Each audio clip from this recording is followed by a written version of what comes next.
But the sign that you got the wrong people in your life is when they used to be a blessing to you. And now every time you talk to them, you leave burdened down. And you're saying, I don't have any strength. They used to feel you. And now, look how y'all looking up at me. I feel like preaching it anyway. Now you're leaving up empty. And watch this. They're good people, but they're just out of position. And just because you know, watch this, if your meat get put out of joint, you don't throw away the whole leg. You just put the knee back in the right position. And all I came to tell y'all this morning, y'all, is that you got to get in the right position. They have what they need. The Bible said they have the water.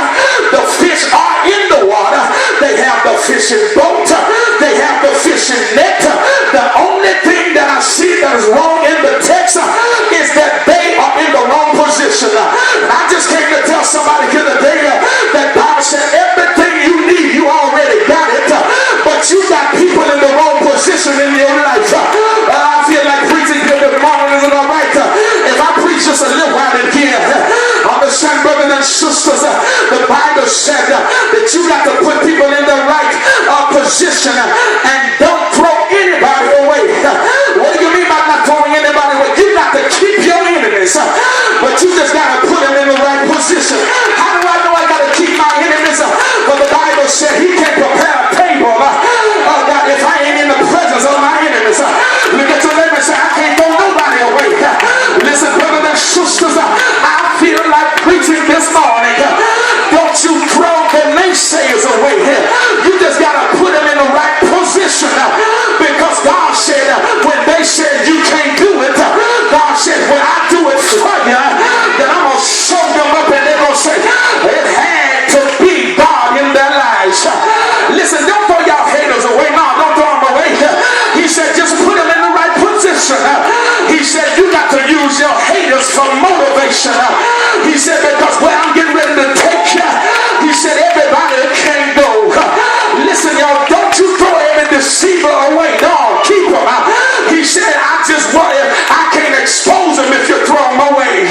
Look at your neighbor and say, neighbor, I got to put the right people in my life.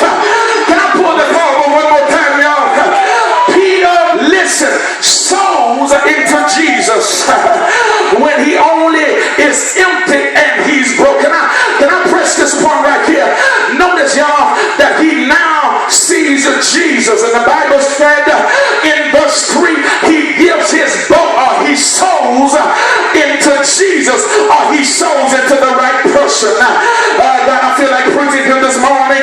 The Bible said now that as he sows into Jesus, Proverbs 11 and 25 said that the liberal soul shall be made fat, and he that watereth shall be watered also himself. Listen, you will not and cannot prosper like this when you stingy and you don't want to sow to Jesus at no time. I just met somebody up right there. If you, I'm going to say it again, Peter came up empty. He had no fish, but he sows his whole boat to Jesus, or he gives him his whole fishing company. And listen, I came to take it this morning that if you never sow into the kingdom, your time out of your talent or out of your treasure, you just gonna keep on coming up empty. But God said, whatever you give to me, he said, I'll make the liberal soul fat. See, you will not prosper, brothers and sisters. And notice, understanding the text, that Jesus made it his priority. He says, watch this, God, he sows to the one, he puts it in the proper perspective. He gives now his boat to Jesus, and the text says that he puts it in the right position. Whenever you understand that he puts it in the right position, that's why Matthew 6 and 33 says, only y'all know what it says. Do I have any Bible readers in here? It said, but seek ye the kingdom. That was real weak for 144. It said, maybe some of y'all ain't putting him first. That's why. Maybe some of y'all ain't sowing to Jesus like you're supposed to. I came to tell you that if you don't sow him, sowing to him, you're going to always come up empty. But whenever you start to sow to Jesus, the text said in just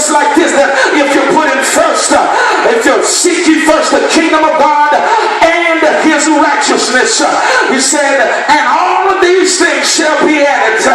Now, y'all, when Simon puts Jesus as his top priority, he gets instructions. The Bible said he goes out deeper. He casts on the other side. And when he makes a draw, now he is abundantly blessed. And understand, y'all, Jesus says, and I came to prophesy to somebody this morning. He said, if you just put me first. In Malachi 3 and 10, he said, bring ye all, not half of them, not a portion of them, not of what you got left. But he said, bring ye all of the tithe and the offerings into the storehouse. What did it say? He said, watch this, that there may be meat in my house.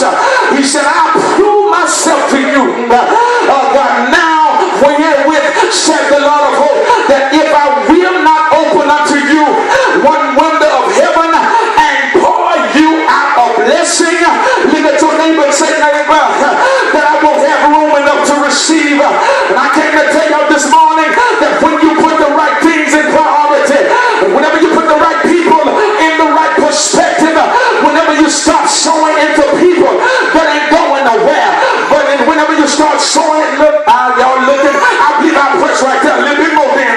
Can I tell y'all again that in order for you to be really blessed, Peter gives Jesus everything. Whenever you give the Lord everything, listen, you will not come up empty. The text said that when he goes out deeper and he takes a draw, the Bible said that he was abundantly blessed. Can I tell y'all this morning that when you put the right people in the right position in your life,